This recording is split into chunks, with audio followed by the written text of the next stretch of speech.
Namaste, namaskaram, vanakkam, namo namaha. So hopefully you watched the first video on things are not always as they appear to be, looking into the unseen worlds, if you will, from religion to medicine, germ theory to today's AI, which remember we're surrounded by invisible waves of energy all the time. So we're going to look at a deeper dive into not simply yoga, which has been totally misused and divorced from its factual Hindu nature, but we're going to do a dive into the Ashtanga portion, which is a total distortion, just like people didn't believe at one time in invisible germs.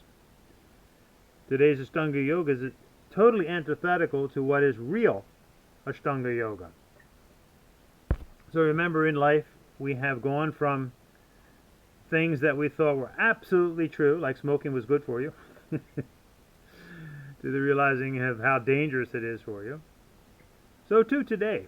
That's why the rishis in the Brihadaranyaka Upanishad said 2,000 years ago, Asato ma sat gamaya, just as relevant then as it is today, and vice versa. You go from untruth to truth. We have a proliferation of so-called yoga today, which is not about Hinduism, when in fact it is all about Hinduism. Remember, the Sanskrit Hindu word yoga has nothing to do with the physical body per se. It means simply and profoundly yuj atman brahmancha, to yoke to your atmana, and then brahman, your individual essence, and then brahman, which is not God. Remember, God's not part of the Hindu lexicon. So brahman is a neutral term for the greater forces, provable forces of energy and light and heat, which becomes the human emotion of love or bliss, hence Satchitananda, to define this inner essence.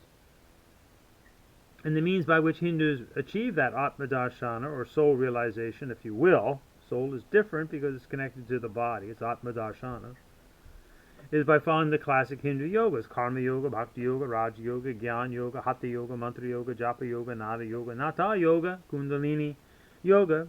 In our last video, we went more in depth into that. So please listen to that first, and that'll put it into context, our dive today into Ashtanga Yoga. Now, Ashtanga is a term, a Sanskrit Hindu term, coined by the Saiva Hindu Guru Patanjali, but ironically, paradoxically, dishonestly, if you do a search, what will come up is Pratibhi Joyce and his Ashtanga Yoga, which is a total distortion of Patanjali's Ashtanga Yoga. So first we have to recognize the reality of who was Patanjali. Patanjali was a Saiva Hindu Guru, and he wrote a manual called the Yoga Sutras, or the Yoga Darshana, which is considered one of the 6 orthodox systems of Hindu philosophy, the Shad Darshanas. And it is a manual for Saiva Hindu male yogis in training. And that's clear if you really read each sutra, and each sutra or thread is absolutely necessary to develop the finished fabric of the Yoga Sutras. And it's not for everybody, though we can all get a lot of powerful lessons from it. We have to recognize and respect who was Patanjali and who was he teaching. In a way, the Yoga Sutras are kind of like a manual for SEALs in the Navy. Very few can enter into SEAL training. It's so strict, but you could learn a lot from what they do and their discipline, but it's not for everybody. Everybody can try out. Everybody can study Hinduism. Everybody can read the Yoga Sutras, but it's not really for everybody. It's for those who want to go deep, deep into what? Being something? No. Actually being nothing. Entering into the no-thingness. That's the Kaivalya, the liberating experience. It's not about worldly achievement. It's not about becoming a personality. It's not about having a Facebook page. Now, all those things are fine in their own right, but when it comes to Patanjali, that's not what he was all about. So again, we're respecting who he was and what he was teaching.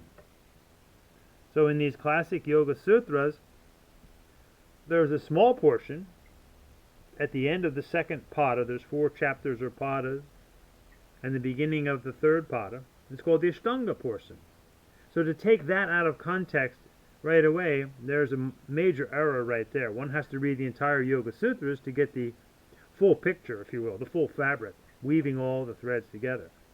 But let's focus on this Astanga portion because it was totally perverted by Krishnamacharya and then later by Iyengar and Pratibhi Joyce, who, not coincidentally, had serious allegations of sexual misconduct. It goes hand in hand, which unfortunately happened to all of the so-called modern yoga, perhaps, not all, but most of it, with Bikram Chowdhury and various swamis who denied that yoga was Hinduism and made it all about the asanas and postures, and mixing in other parts of contemplation meditation to kind of titillate the masses, right? But they all entered into various sexual and monetary scandals. The proof's in the pudding. So if we look at the Astanga Yoga portion, we have to, if you're honest, recognize that what's passed off today as Astanga Yoga is totally antithetical. And they have their own stars, the Om stars, Kino, Eddie Stern, and so many others. First and foremost, they are doing various asanas, postures, physical postures, displaying themselves, usually in very revealing attire, as today's yoga is. And in Patanjali's Yoga Sutras, there is no mention of any specific asana at all. That should be the end of the story right there. Totally antithetical. But let's go into the other portions of the Astanga Yoga, which are the 8 limbs, and just pair this up with today's so-called Astanga Yoga. The first limb, if you will, is yama, or restraints. And is there any restraint going on? No. It's all over the place. The so-called yoga of today, anybody can be a yoga teacher. Take a simple 200-hour course and boom, instantly you're a certified professional yogi. Nothing could be further from the truth. A true yogi is a renunciate. You wouldn't see a true yogi or yogini. They'd be off the grid. So, the first limb is ahimsa, or non-violence, and right away there's a tremendous violence committed by totally distorting what Patanjali meant by his Yoga Sutras, and a tremendous violence in various degrees, of course, towards naive students. And they shouldn't be naive. It's so easy today to do a deep search on what anything is. Just do a Google search on what is true yoga, what is Sanskrit, what's the meaning of the word yoga. So a total violation of ahimsa. And then satya, well, satya is about truth. Not telling truthfully that yoga is Hinduism violates satya. Not telling the truth about the Yoga Sutras.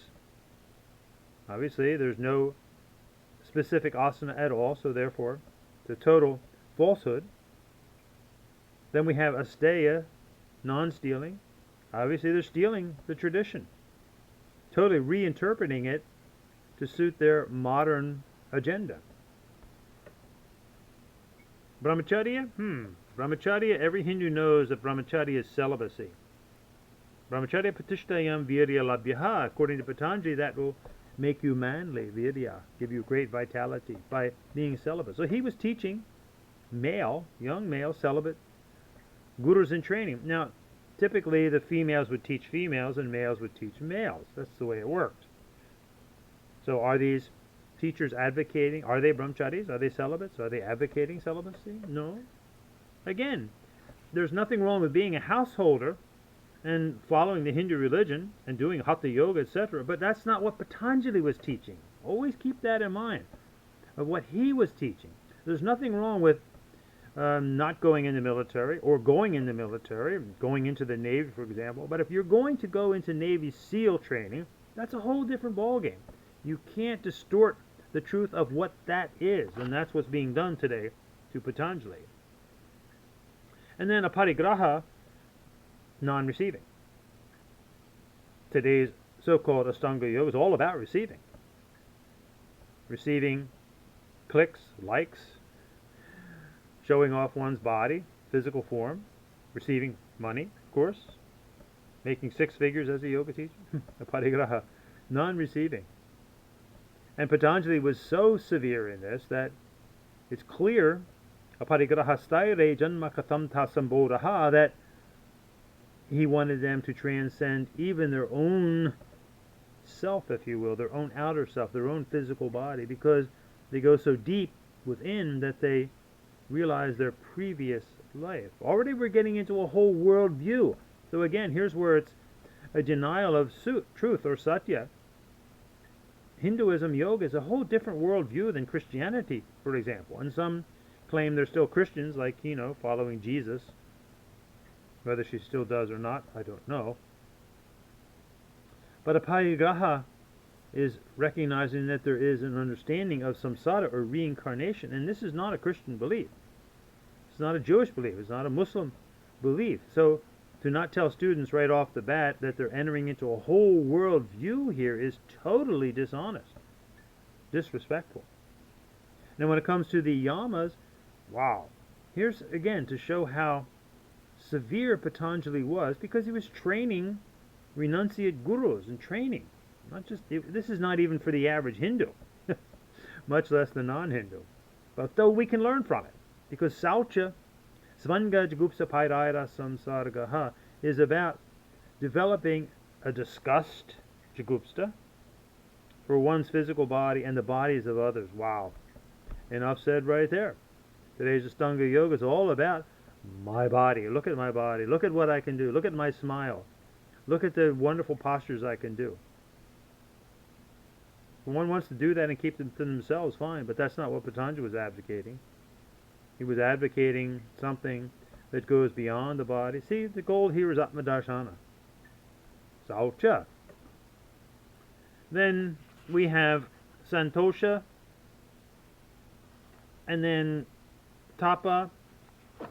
So Santosha, what is true contentment? Well, is the contentment in outer realizations, is the contentment in having a large following, the contentment in having a large studio, contentment is having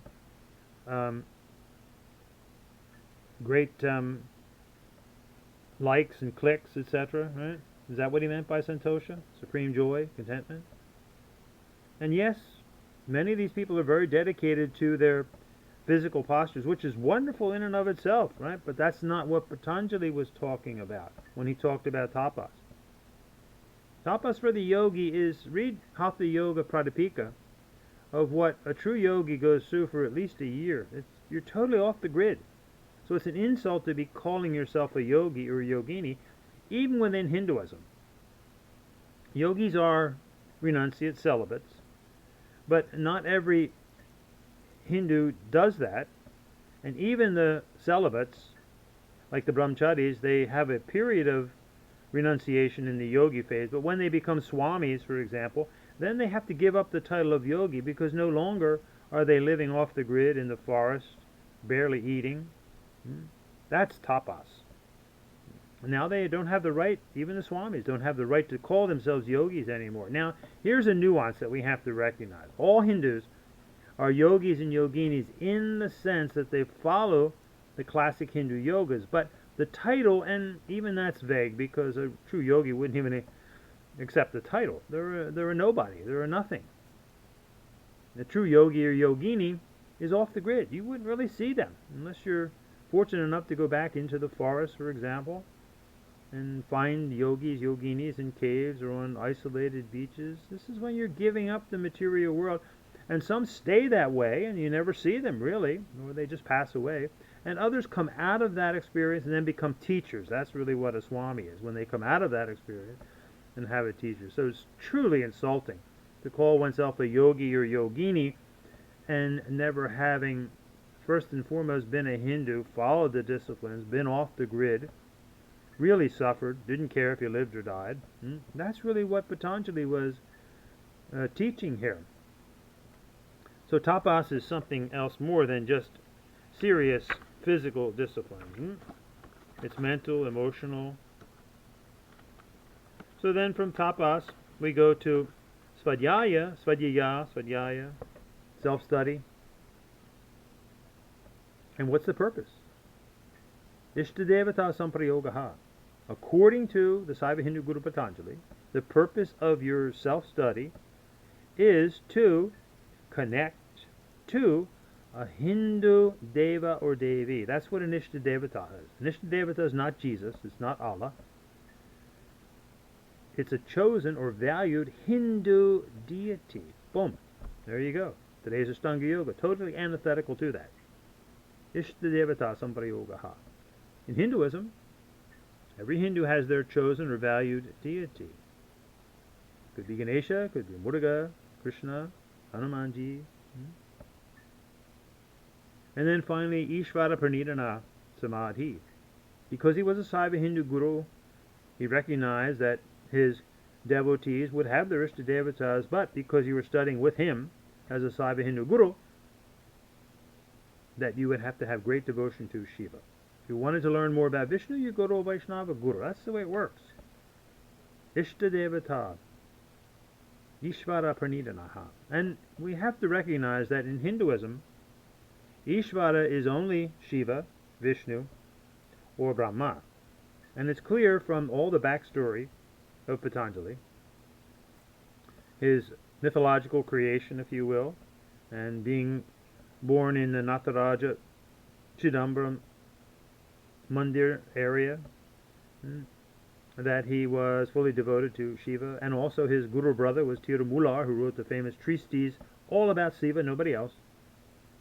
And his Guru was Tirunandi, and these are recognized Saiva traditions. So, Ishvara Pranidhana. Then we come to asana. And again, all he says is one steady, comfortable pose. Sthira Suklam Asanam. Mentions no physical. So there again, totally antithetical to today's Astanga Yoga. And then he gives a reason why you sit in one steady, comfortable pose. So that you can enter into Ananta, the infinite. Again, this is not about an external practice in this sense. It's about going deep within.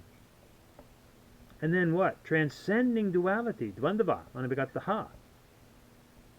Not entering into duality. How do you transcend duality?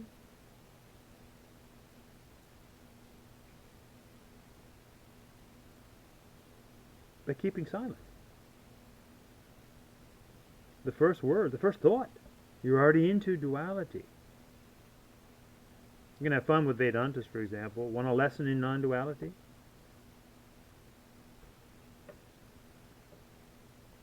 Want another one? Get the point? It's like the sound of one hand clapping. That's the Anahata chakra. When you truly have the understanding of love and respect, in this case, for who Patanjali was. So, when it comes to the yoga asanas, this is called Hatha Yoga. And Hatha is about the worship of Hara and Hari, Shiva and Vishnu, and other Hindu deities. There's no postures to Jesus, except in the spurious Christian yoga, for example, holy yoga. Woof, holy cow. So, the true Hatha Yoga was always meant to be kept rather secret, in other words, not on display. And that should be obvious because of what's happened to it. Hot yoga, power yoga, dog yoga, laughter yoga, racist scandals, for example. Sexual and monetary scandals. So it's so far out there. So there are classic texts. The Yoga Sutras is not one of them. On Hatha Yoga and the asanas, chakras, kundalini, etc. And those are the Hatha Yoga Pradipika, Geranda Samhita, Siva Samhita, and the Siddhasiddhanta Bhadati of Yogi Garakanath. And every single one of them beseeched Aryanada Shiva, because he's the epitome of the yogi. And they all said the same thing. Keep this Hatha Yoga secret. Padmanabha said, Hatha Vidya Bhaviryavate Guya Niveda Tu Prakash Avaranam.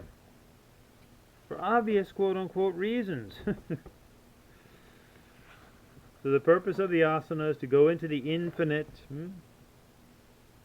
Priyatna Saitilianta Samapati Bhyam and Tato Dvandava Anabhigataha, thereby transcending duality, not entering into it. Then he goes into pranayama, and yes, he does say regulate the breath in and out, But what's the purpose of pranayama? Is it to do something external or to have a beautiful physical body? Well, that may be an outcome, but it's to enter into chatura, the fourth. What's the fourth? Vaishvanana Tejasya Prajna Turiya. It's the no-thingness, not nothing, but the no-thingness of silence, the fourth state, chatura. And then what happens? Then one experiences the prakash of, the inner light. This is the goal. Atma Darshana, Paramo Dharma. It's not to go out. That's what you do when you're a grihasta. This is for yogis. Now, then one enters into pratyahara, which is detaching from the senses, not entering into the senses. Pratyahara, now you're fit for the third pada, which is vibhuti pada, for the powers that come from all of that. Now you can truly contemplate. Remember, meditation simply means to concentrate, and you can concentrate on anything. It's not the best English word to define Raja Yoga. The better English word is contemplation, because that has a religious, spiritual connotation. Go within the temple. Contemplum. Contemplate. As you go deep within. Contemplation. So now, how does he define dharana, dhyana, and the ultimate samadhi? Dharana, typically contemplation or meditation. Remember, don't use the phrase yoga meditation. That's totally a misnomer. Many Hindus do that too. If you want to be honest, if you're a Hindu, you say Hatha Yoga and Raja Yoga. Don't say yoga and meditation. That's totally misleading. That makes one think that meditation is not yoga, or yoga is just Hatha Yoga. No. And for all those who don't want to enter into Hinduism and want to do stretching and relaxation classes, well then do that and call it that. Just say stretching, relaxation, and meditation. Those are all English words. You can do that. You can charge money. That's gym stuff. But if you're going to do Hatha Yoga, Raja Yoga, Astanga Yoga, and you don't recognize Hinduism, you're just being flat out disingenuous. There's no other way to put it. So all of this has been preparation for going deeper and deeper within for what is dharana to Saiva Hindu Guru Patanjali. It's desabandhas chittasya dharana. It's limiting, not expanding, limiting the field of your mind. One-pointedness. To have one continuous dance, if you will, of the contemplative experience, dhyana, which leads to the ultimate samadhi. And what is this samadhi, which is calm wisdom? Moksha, freedom, kaivalya, liberation. What is this samadhi? Is it to become something? Is it to become a recognized Astanga Yoga teacher, a certified yoga teacher, 200 hours, 500 hours, master yoga teacher, yoga studios all over? What is it to have true samadhi or calm wisdom? To be nothing, sunya. The Hindus invented the zero state, the no-thing state. Tade vartamatra niyabhasa svarupa sunyam iva samadhi. Even go beyond light, the photon. Wow. You talk about depth here, as opposed to superficial, shallow. It's not even an appropriate word. It's so shallow compared to the depth that Patanjali's Astanga Yoga is leading one into. And again, this is not for everybody. It can be very inspirational to read, but one has to be honest about what they're doing and what they're not doing. So hopefully this has been a wake-up call for many who are into yoga in general, spurious yoga, and into the spurious Ashtanga Yoga. Total distortion, total disrespect to a man who's not here to defend himself. So we as concerned Hindus have to defend him, because he's not here to defend himself. As we watch his Yoga Sutras being totally distorted. We actually did a podcast several years ago called the 8 Broken Limbs of Yoga. Think about these things, my friends.